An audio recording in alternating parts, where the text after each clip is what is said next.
एक सीन काफी डिस्कस हो रहा है।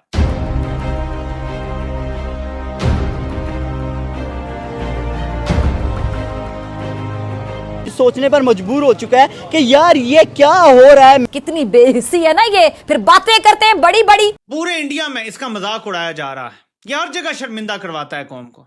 ड्रैगन और एलिफेंट कैसे नहीं इकट्ठे हो सकते, और इसको सिर्फ और सिर्फ इंडिया साइड के मोदी ने डेफिनेटली जो है वो प्रूव करके दिखा। शहबाज शरीफ साहब ऐसे साइड पे खड़े हुए जैसे पता नहीं कौन से चंदा मांगने के लिए या कौन सा डोनेशन लेने के लिए आए हैं, लेकिन ये कि इतने हैरान परेशान यूं करके क्यों खड़े हैं। भाई मोदी साहब जो हैं बड़े लाइमलाइट में हैं इन चाइना।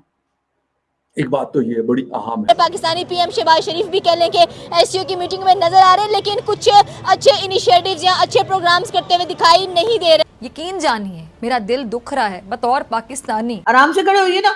एक तो पता नहीं, हमें समझ नहीं आती है कि ये रशियन प्राइम मिनिस्टर और इंडियन प्राइम मिनिस्टर को देखकर हमारे प्राइम मिनिस्टर इतने हैरान परेशान क्यों हैं। ये हाथ बांध के ऐसे ऐसे खड़ा है, बिल्कुल पालशी। इसका मजाक उड़ाया जा रहा है। तो अगर हम पाकिस्तानी ये सोचें इंडिया ने किया तो ये गलत है। इंडिया के अपने हालात भी इतने अच्छे नहीं। लेकिन मुझे यहाँ पे लग रहा है कि इस वक्त प्राइम मिनिस्टर शहबाज शरीफ साहब को ज्यादा पूछा गछा नहीं जा रहा है। उससे मेरा सर शर्म से झुक गया लिटरली। जरीदों में लिखा जा रहा है कि शहबाज शरीफ को फलाने भी लिफ्ट नहीं कराई, फलाने भी लिफ्ट नहीं कराई। शहबाज शरीफ साइड पे खड़ा था, इररेलेवेंट खड़ा हुआ। अभी हम बात ये कर रहे हैं कि जी इसमें हिंदुस्तान पाकिस्तान के प्राइम मिनिस्टर्स की बातचीत होगी या मुलाकात होगी, ऐसा नहीं लगता।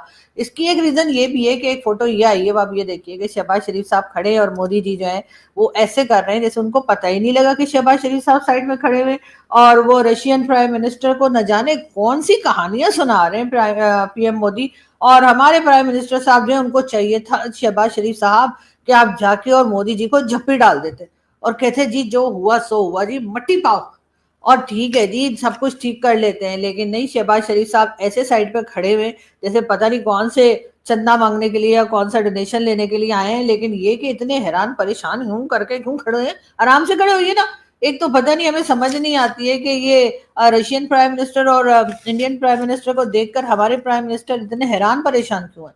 ये दिन को पहले ही पता होना चाहिए था कि ये दोनों आ रहे हैं, और हमारे यहाँ से तो खैर ये भी कहा गया है कि रशियन प्राइम मिनिस्टर से मुलाकात भी होगी यानी कि शहबाज शरीफ साहब की। लेकिन खैर सोच रहे होंगे कि पता नहीं कहीं मोदी जी ये ना कह दें कि आपने हमारे 6 जहाज क्यों गिराए। अब खैर इनके मीडिया वाले तो कह रहे हैं कि जी फोटो दिखाओ फोटो दिखाओ फोटो दिखाओ, लेकिन कोई बात नहीं, शहबाज शरीफ साहब आप भी अपनी बात पर अड़े रहिएगा। और वैसे शहबाज शरीफ साहब अकेले नहीं गए हैं, उनके साथ हमारे फील्ड मार्शल साहब भी चाइना गए, उनके साथ डिप्टी प्राइम मिनिस्टर भी गए, उनके साथ इंफॉर्मेशन मिनिस्टर साहब भी गए।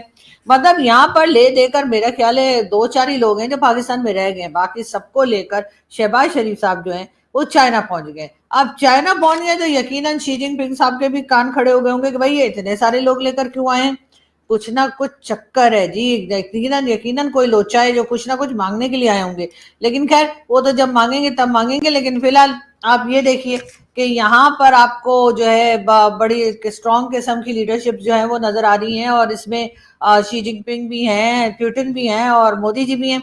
अब क्या ही अच्छा होता है कि अगर इसमें हमारे प्राइम मिनिस्टर को भी शामिल कर लेते। अरे थोड़ा बहुत, मतलब उन्हें तो बहुत सारी लैंग्वेजेस भी आती हैं, हो सकता है चाइनीज में भी बात कर लेते, हो सकता है रशियन में भी बात कर लेते, और हिंदी तो आती ही है हम लोगों को।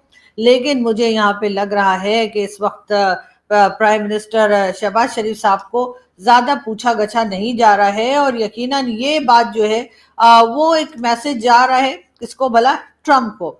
जी हाँ, डोनाल्ड ट्रम्प को ये मैसेज दिया जा रहा है चाइना और रशिया और भारत की तरफ से कि जी तुम्हारी हमें कोई जरूरत नहीं है, और जो तुम्हारे साथ हैं उन्हें हमने कॉर्नर कर दिया है। यही वजह लगती है, वरना तो और कोई वजह मुझे नहीं लगती कि आखिर इतने लोग मिलकर बातें कर रहे हैं और हमारे प्राइम मिनिस्टर को बुलाया नहीं। कम से कम शी जिनपिंग को तो ख्याल करना ही चाहिए था, या फिर रशियन प्राइम मिनिस्टर को ही ख्याल कर लेना चाहिए था कि जी प्राइम मिनिस्टर शहबाज शरीफ भी यहाँ पर हैं, और वो भी पूरे 6 दिन के लिए। वो आपने देखा नहीं, हमारे यहाँ देसी घरों में जो शादियां होती हैं सारे मेहमान चले जाते हैं, वो और मौसी जो है वो 6 दिन और रुक जाती हैं या 2-4 दिन और रहकर तभी वापस जाती हैं। तो मुझे भी कुछ ऐसा ही लग रहा है कि तमाम इवेंट जो है वो तो 2 दिन का है, लेकिन शहबाज शरीफ साहब ने कहा होगा आप चले ही गए तो भाई पेट्रोल का खर्चा जो जाहिर है, जहाज में भी तो फ्यूल पड़ता ही है ना, कहा होगा उसका खर्चा ही निकाल लें। तो एक दो दिन के बजाय जरा ज्यादा दिन रहकर आ जाएं। लेकिन ये जिस किसी ने ये फोटो बनाई है शहबाज शरीफ साहब की और सोशल मीडिया पे डाली है, मैं उन साहब को वैसे तो कहूंगी कि भाई आप कोई अच्छी फोटो भी डाल सकते थे। अब आप हमारे यहाँ के लोग उठ उठ कर कहेंगे जो शहबाज शरीफ साहब की पार्टी के हैं या जो उनके सपोर्टर हैं, वो उठ के कहेंगे फोटोशॉप है जी, शहबाज शरीफ साहब तो उधर खड़े कोई नहीं थे, ये लोग दोनों निकल रहे थे और उन्होंने बीच में शहबाज शरीफ साहब को वैसे ही लगा दिया। लेकिन खैर अब क्या करें जी, जाहिर है कि अब इस तरह से मोदी जी ने जो किया है कि ऐसे सामने से निकल गए, अरे जान पहचान एक हेलो तो कर ही लेते। ये नवाज शरीफ साहब के भाई बंदा पाकिस्तान के लिए शर्मिंदगी का बायस है जहां भी जाता है। हम इससे ज्यादा नीचे क्या जा सकते हैं मेरे पाकिस्तानियों? हम जा सकते हैं। अभी तो मोहसिन नकवी भी बैठा है, मरियम नवाज भी है और बिलावल, तो हम इससे भी नीचे जा सकते हैं। और अगर कंपनी इसी तरह चलती रही और अवाम खड़ी ना हुई तो हम जाएंगे। ये मेरी आज पेशन को याद रखिएगा, हम इससे भी नीचे जाएंगे। अभी कोई एंड नहीं है, इस पाताल का अभी कोई एंड नहीं है। हम और नीचे नीचे का सफर जारी रखेंगे। और एक बार जब इंसान नीचे का सफर शुरू कर देता है ना, वो खत्म नहीं होता। कि सितंबर के महीने में इंडिया 10-20% और अपनी जो तेल की खपत है वो बढ़ा देगा रशिया के साथ और उसे और तेल खरीदेगा। और स्पेशली अगर डीजल की बात की जाए तो सबसे बड़ा जो डीजल का एक्सपोर्टर है इंडिया, यूक्रेन को अपना जो डीजल है वो एक्सपोर्ट करता है। तो फिर ट्रंप को क्या तकलीफ बीच में नजर आ रही है? देखें, मैं एक बात यहाँ पे तय करना चाहूँगा कि देखें, बेशक यूरोप को उसने मना किया, लेकिन ये देखें कि यूक्रेन को ज़रूरत पड़ी है। यूक्रेन को तो तेल चाहिए। यूक्रेन ने देखा कि भाई इंडिया हमें रिफाइन करके हर चीज़ दे रहा है, डेफिनेटली हमें उसे ले लेना चाहिए तेल। तो मेरे ख्याल में देखें, दुनिया कुछ आगे की तरफ बढ़ रही है, हम वहीं के वहीं खड़े हैं। ना तो हम किसी टेक्नोलॉजी की तरफ बढ़ रहे हैं, ना हम किसी साइंस की तरफ हमारा कोई प्रोग्राम है। हम कहते हैं जी हमारे बच्चे चले गए हैं चाइना, और चाइना जाके क्या कर रहे हैं? देखिए वो अपने बलबूते पे गए हैं। आपने क्या पाकिस्तान के लिए कोई इंटर्नशिप दी है? क्या पाकिस्तान में आपने लोगों के लिए कोई रोज़गार दी है? क्या आपने लोगों के लिए अपॉर्चुनिटीज़ दी हैं? ऐसा तो आप हरगिज़ नहीं कर सकते, क्योंकि आप लोगों के अंदर इतनी एबिलिटी नहीं है। पहले तो आप लोगों को ये सोचना चाहिए। लेकिन हमें अपने हमसाया मुल्क भारत से कुछ सीखने की ज़रूरत है कि यार वो स्टैंड ले सकता है अपने लिए, अपने अवाम के लिए, तो हमें भी कुछ सीखने की ज़रूरत है।